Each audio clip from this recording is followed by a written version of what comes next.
ভাবুন তো, পৃথিবীর সবচেয়ে ঠান্ডা জায়গা, চারপাশে শুধু বরফ আর তুষার, কোনো আশ্রয় নেই, কোনো খাবার নেই, নেই কোনো উষ্ণতার উৎস। এমন ভয়ঙ্কর পরিস্থিতিতে একজন মানুষ আসলেই টিকে থাকতে পারবে?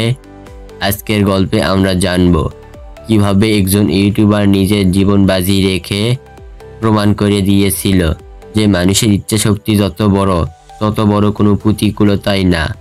তাহলে শেষ পর্যন্ত দেখুন, কারণ এই অভিজ্ঞতা আপনার কল্পনারও বাইরে। বরফের দেশে প্রথম পা রাখার মুহূর্তেই হাড় কাঁপানো ঠান্ডা শরীরকে যেন ঠান্ডা করে দিচ্ছিল। শ্বাস নিলেই মনে হচ্ছিল ফুসফুস জমে যাবে। ভাবুন তো, আপনি যদি সেখানে দাঁড়িয়ে থাকতেন, আপনার প্রথম অনুভূতি কেমন হতো? এখানে বাতাস এতটাই শীতল যে মিনিট 5 হাত খোলা রাখলেই ত্বক জমে যেতে শুরু করে। আর সেখানে দাঁড়িয়ে তাকে বাঁচতে হয়েছে একেবারে নিজের যোগ্যতায়। বেঁচে থাকার প্রথম শর্ত হলো আশ্রয়। কিন্তু বরফের দেশে আশ্রয় তৈরি করা কতটা ভয়ঙ্কর হতে পারে সেটা কি ভেবে দেখেছেন? বরফ কেটে ব্লক বানিয়ে নিজের জন্য একটা ছোট দেওয়াল তৈরি করল। ভাবুন তো, বরফ দিয়েই আবার ঠান্ডা হাত থেকে বাঁচার চেষ্টা।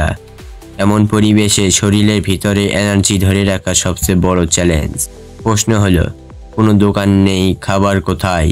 সাথে নেওয়া কিছু সীমিত পরিমাণ খাবার, কিন্তু ঠান্ডায় শরীরের ক্যালোরি দ্বিগুণ হারে খরচ হয়। তাহলে কিভাবে সামলালেন? প্রতিটি খাবারকে ভেঙে ছোট ছোট ভাগে খেতে হয়েছে, যেন শরীর অন্তত টিকে থাকে। বরফের দেশে রাত নামা মানে মৃত্যুর ডাক। তাপমাত্রা তখন আরও নিচে নামে। আপনি কি জানেন, এখনও এখানে এক রাত থাকাই অনেকের পক্ষে অসম্ভব। কিন্তু তিনি স্লিপিং ব্যাগে ঢুকে শরীরের ভিতরে উষ্ণতা ধরে রেখেছিলেন যতটা সম্ভব।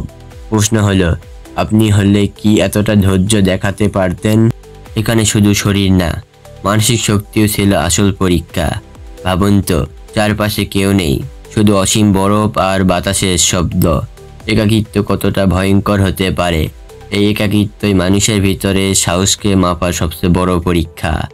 তিনি প্রমাণ করেছেন, জয় করার শক্তি যদি মনে থাকে, তবে কোনো বরফই আপনাকে আটকাতে পারবে না।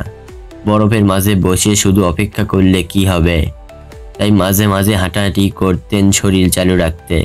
আপনি জানেন কি, এমন পরিবেশে বসে থাকলে শরীর দ্রুত জমে যায়। তাই যতটা সম্ভব নড়াচড়া করতেই হতো।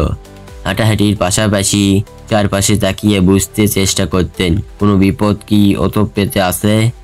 ভাবুন তো, এমন জায়গায় কোনো দুর্ঘটনা ঘটলে, যেমন স্লিপিং ব্যাগে ভিজে গেলে বা খাবার ফুরিয়ে গেলে, তাহলে কি হতো? হয়তো সেখানেই থেমে যেত পুরো যাত্রা। কিন্তু প্রতিটি পদক্ষেপ তিনি নিয়েছিলেন সতর্কভাবে, কারণ এখানে এক মুহূর্তের ভুল মানেই জীবন মৃত্যুর ফারাক। এই অভিজ্ঞতা শুধু সার্ভাইভালের জন্য না, আমাদের জন্য এক বিরাট শিক্ষা। জীবনে যত বড় সমস্যায় আসুক না কেন, ঠান্ডা মাথায় যদি পরিকল্পনা করে এগোনো যায়, তবে টিকে থাকা সম্ভব। আপনি কি মনে করেন, আপনার জীবনেও কি এই ধৈর্য প্রয়োজন? শেষমেশ তিনি ফিরে এসেছিলেন বেঁচে থেকে, আর প্রমাণ করেছিলেন যে মানুষ চাইলে অসম্ভবকেও সম্ভব করতে পারে। বন্ধুরা, আপনিও যদি জীবনে কখনো হাল ছেড়ে দিতে চান, মনে রাখবেন এই কাহিনী, কারণ কঠিন সময়ই মানুষকে সবচেয়ে বেশি শক্তিশালী করে তোলে। যদি ভিডিওটি ভালো লেগে থাকে, তবে এখনই লাইক দিন, কমেন্টে লিখে জানান আপনি হলে কি এভাবে বেঁচে থাকতে পারতেন। আর এমনই অসাধারণ ভিডিও পেতে অবশ্যই চ্যানেলটি সাবস্ক্রাইব করতে ভুলবেন না।